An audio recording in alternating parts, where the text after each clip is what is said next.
विनोद पवार शिवसैनिक म्हणून आज इथं उभा आहो आणि ह्या वार्ड क्रमांक 17मध्ये आम्ही काही दिवस पहिले इथचं एक निवेदन दिलं होतं सी ओ साहेबाला का बा नालीचं काम तात्काळमध्ये चालू करा. तर आता ते चालू झालेलं आहे नालीचं काम. त्याच्यामध्ये आम्हाला खूप खुशी आहे. परंतु आता 2 दिवसापासून काम इथं बंद आहे आणि जे काही संबंधित लोक आहे, जे सत्तेमध्ये आहे, ते 9 वर्षापासून एक कुंभकर्णासारखे झोपलेले होते. म्हणजे एक कुंभकर्ण कसा झोपते तसं एक 9 वर्षापासून एक कुंभकर्ण झोपून होता.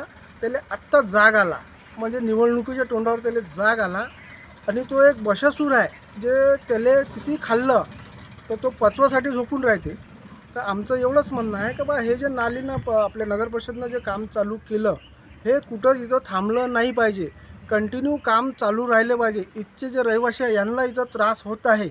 काही लोक तिथं गड्ड्यामध्ये पडले. आत्ता आम्ही लाईव्ह तिथं पाहिलं, लाईव्ह दाखवलं. त्याच्यामुळं इथचं काम कुठंच थांबलं नाही पाहिजे. हेच आम्हाला नगरपरिषदेला एक विनंती आहे नम्राची, का उद्यापासून इथचं काम चालू झालं पाहिजे, थांबलं नाही पाहिजे.